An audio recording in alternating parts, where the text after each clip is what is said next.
Hello students, chapter 5 principles of inheritance and variation में हमारा आज का टॉपिक है पेडिग्री एनालिसिस।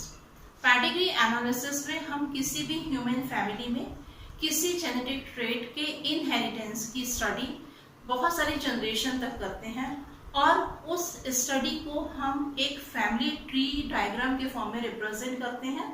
तो पेडिग्री एनालिसिस क्या है? It is a study of inheritance of genetic traits in several generations of a human family in the form of a family tree diagram is called the pedigree analysis. Pedigree analysis में किसी भी family की genetic history की study की जाती है जिसको हम चार्ट के फॉर्म में रिप्रेजेंट करते हैं। पेडिग्री एनालिसिस में किसी भी ट्रेट को लेकर के फैमिली के बहुत सारे मेंबर्स को ऑब्जर्व किया जाता है और देखा जाता है कि उनमें वो कैरेक्टर जो है वो किस जनरेशन में अपीयर हुए हैं। पेडिग्री एनालिसिस में बेटर रिजल्ट के लिए उस फैमिली के बहुत सारे मेंबर्स की स्टडी की जाती है। अब हम देखते हैं कि पेडिग्री एनालिसिस के क्या क्या एडवांटेजेस हैं। फर्स्ट है हमारा tracing the first appearance of the characters in the family. Family में वो कैरेक्टर जो है फर्स्ट टाइम कब अपीयर हुआ था इसकी स्टडी करना बहुत आसान होता है पेडिग्री एनालिसिस से। सेकेंड एडवांटेज है nature of character. Pedigree analysis से पता लगाया जा सकता है कि जो जेनेटिक ट्रेट है या जो डिसीज है वो ऑटोसोमल लिंक्ड डोमिनेंट है, ऑटोसोमल लिंक्ड रिसेसिव है या सेक्स क्रोमोसोम लिंक्ड डोमिनेंट है या sex chromosome linked recessive disease है। तो इसको हम पता लगा सकते हैं किसकी हेल्प से? पेडिग्री एनालिसिस की हेल्प से। और थर्ड पॉइंट है हमारा genetic counselling regarding the occurrence of the disease. Pedigree analysis से बताया जा सकता है कि किसी भी फैमिली की जो आने वाली जनरेशन है उसमें वो डिसीज होगी या नहीं होगी या वो ट्रेट शो करेगा या नहीं। जैसे कि अभी हमने बात की कि पेडिग्री एनालिसिस में किसी भी ह्यूमन फैमिली में जेनेटिक ट्रेट के इनहेरिटेंस की स्टडी जो है उसको हम फैमिली ट्री डायग्राम के फॉर्म में रिप्रेजेंट करते हैं। तो ये जो चार्ट और जो फैमिली ट्री डायग्राम बनाया जाता है उसके लिए कुछ सिंबल्स का यूज किया जाता है। तो यहाँ पर हम देखेंगे कि ये जो सर्कल होता है ये रिप्रेजेंट करता है फीमेल को, ये जो स्क्वायर है ये रिप्रेजेंट करता है मेल को, डायमंड शेप का स्ट्रक्चर रहता है, डायमंड शेप रिप्रेजेंट करता है सेक्स नॉट स्पेसिफाइड। अगर फीमेल अफेक्टेड है, नहीं जिस जेनेटिक ट्रेट की हम स्टडी कर रहे हैं वो जेनेटिक ट्रेट उस फैमिली की किसी फीमेल में है तो हम इसे इस तरह से सॉलिड सर्कल के फॉर्म में रिप्रेजेंट करते हैं, इसको फिल कर देते हैं।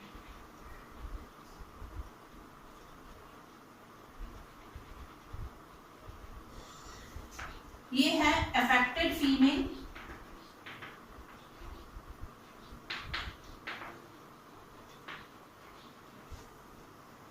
इसी तरह से अगर कोई मेल है वो डिसीज्ड है या जेनेटिक ट्रेट उसमें शो हो रहा है तो स्क्वायर को हम क्या करेंगे? सॉलिड स्क्वायर जो होगा वो रिप्रेजेंट करता है किसको? अफेक्टेड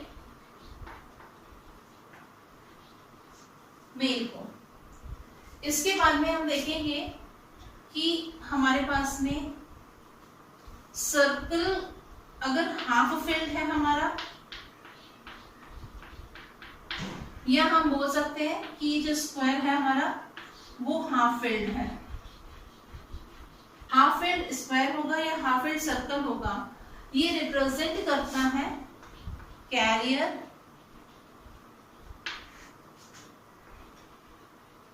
मेल एंड फीमेल को। कैरियर मेल एंड फीमेल क्या होते हैं कि जब मेल या फीमेल में उस ट्रेट का जीन है पर वो ट्रेट उनमें रिप्रेजेंट नहीं हो रहा है, उनमें वो ट्रेट शो नहीं हो रहा है, पर उससे आने वाली जनरेशन जो है उसमें वो जीन जो होगा वो ट्रांसफर होगा और नई जनरेशन में वो कैरेक्टरिस्टिक्स जो होगा वो दिखाई देगा। यहाँ पर हम मेल के लिए जो स्क्वायर है उसको हाफ ड्रा करते हैं और फीमेल में सर्कल को हाफ ड्रा करते हैं। यहाँ पर एक चीज और हमको ध्यान रखनी है कि ये जो कैरियर है ये किनके लिए है? ऑटोसोमल लिंक्ड जीन के कैरियर होते हैं, सेक्स लिंक्ड जीन के कैरियर नहीं होते हैं। इसके बाद में हम यहाँ पर देखेंगे जो फीमेल्स रहती हैं वो सेक्स लिंक्ड रिसेसिव जीन की कैरियर होती हैं, उन्हें इस तरह से रिप्रेजेंट किया जाता है।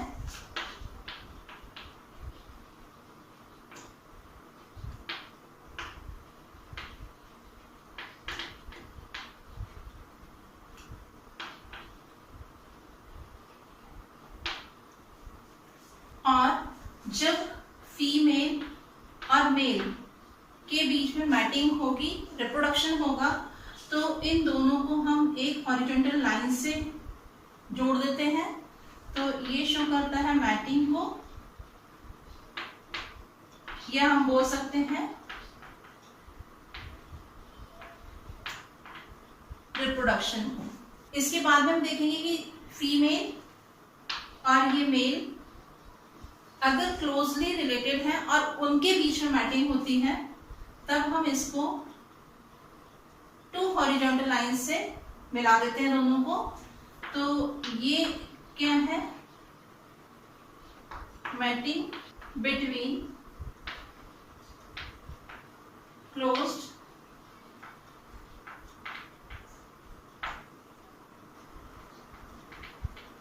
रिलेटिव्स। इसके बाद में जब हम एक कपल है, इससे बनने वाली जो जनरेशन है, तो नेक्स्ट जनरेशन को हम कैसे रिप्रेजेंट करते हैं? नेक्स्ट जनरेशन को हम कुछ इस तरह से रिप्रेजेंट करते हैं। ये शो करता है किसको? नेक्स्ट जनरेशन को। इसमें जो फीमेल है और मेल है उन दोनों को कनेक्ट कर दिया जाता है एक हॉरिजॉन्टल लाइन से, और उनसे बनने वाले जो ऑफ स्प्रिंग्स है, जो नेक्स्ट जनरेशन बनेगी, उसके लिए हम क्या करते हैं? एक वर्टिकल लाइन ड्रॉ करते हैं।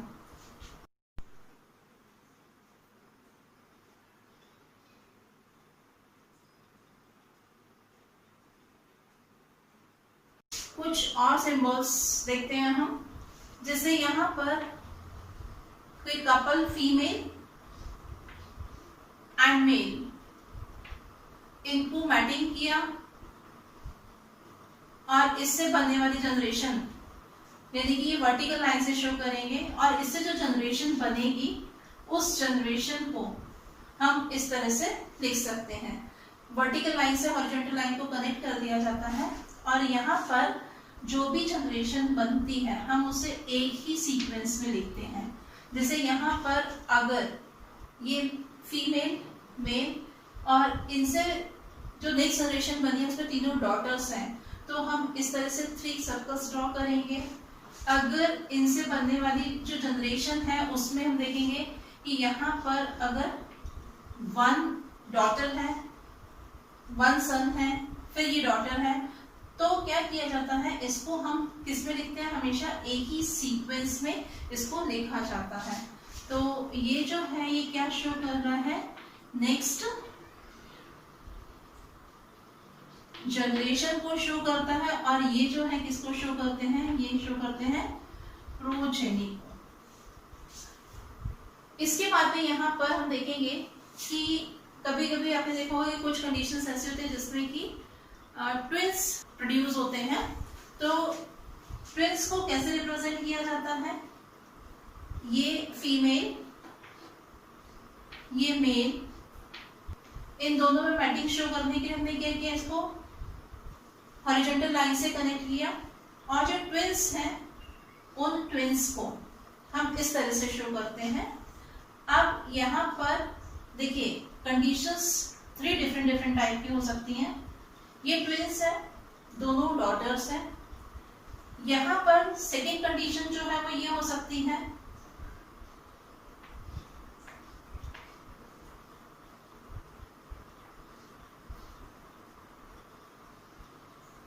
वन डॉटर और 1 सन ट्विंस हो सकते हैं। और थर्ड कंडीशन में ये फीमेल और मेल, इनकी मैटिंग और इनसे प्रोड्यूस हो रहे हैं जो ट्विंस।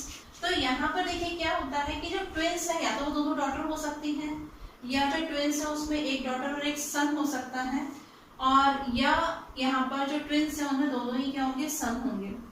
तो यहाँ पर ये जो तीनों कंडीशन हमने शो किए हैं, ये तीनों की तीनों कंडीशंस, ये और ये क्या शो करती है कि यहाँ पर ये जो ट्विंस हैं वो ट्विंस कैसे हैं, ट्विंस हैं non zygotic. Non zygotic twins है ये। नॉन जाइगोटिक ट्विंस का मतलब होता है कि जब 2 जाइगोट फीमेल की बॉडी में फॉर्म होते हैं और हर जाइगोट एक नए इंडिविजुअल को बनाता है, तब हम उसे क्या बोलते हैं, नॉन जाइगोटिक। तो यहाँ पर ये तीनों कंडीशन, ये वाली कंडीशन भी, ये कंडीशन भी और ये कंडीशन भी, इसमें क्या हो रहा है, इसमें मैटिंग हो रही है मेल फीमेल की। डॉटर हो सकती है ट्विंस, जो ट्विंस बन रहे हैं वो क्या है, यहाँ पर एक मेल और एक फीमेल चाइल्ड हो सकता है, और यहाँ पर जो ट्विंस है वो दोनों मेल चाइल्ड हो सकते हैं। तो इस तरह से ये जो ट्विंस बन रहे हैं, ये ट्विंस कैसे हैं, नॉन जाइगोटिक ट्विंस होते हैं। इसके बाद में हम देखते हैं कि जो मोनोजाइगोटिक ट्विंस होते हैं उनको किस तरह से रिप्रेजेंट किया जाता है। ये फीमेल और मेल की मैटिंग्स हॉरिजॉन्टल लाइन से शो करेंगे। इसके बाद में यहाँ पर ये जो ट्विंस फॉर्म हो रहे हैं, दोनों ट्विंस, इनको हम एक लाइन से कनेक्ट कर देते हैं। यहाँ पर सेकेंड कंडीशन क्या हो सकती है, दोनों ट्विंस जो है वो कैसे होंगे, मेल हो सकते हैं। दोनों ट्विंस जो है मेल हो सकते हैं यहाँ पर, या दोनों ट्विंस जो है वो फीमेल, या बोल सकते हैं कि डॉटर हो सकती है।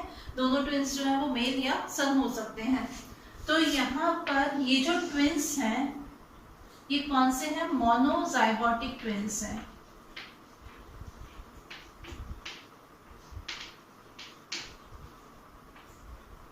मोनोजाइगोटिक ट्विंस क्या होते हैं, जब सिंगल जाइगोट डिवाइड होता है और 2 सेल फॉर्म करता है, तो दोनों ही सेल से एक नया इंडिविजुअल बनता है, उसको हम बोलते हैं मोनोजाइगोटिक ट्विंस।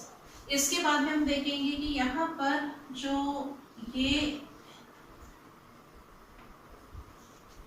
मेल का साइन, इसे हमने इस तरह से ब्रैकेट में क्लोज किया, तो ये होता है अडॉप्टेड चाइल्ड को शो किया जाता है।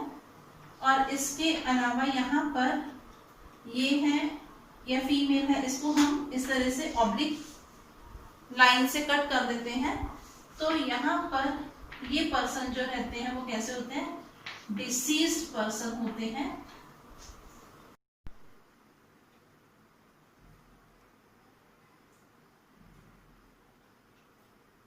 तो इस तरह से आज हमने जितने भी सिंबल्स पढ़े हैं, इन सभी सिंबल्स का यूज पेडिग्री एनालिसिस में पेडिग्री चार्ट बनाने में किया जाता है, या हम बोल सकते हैं कि फैमिली ट्री डायग्राम ड्रॉ करने में इसका यूज किया जाता है। नेक्स्ट क्लास में हम इसी चैप्टर को कंटिन्यू करेंगे। Thank you.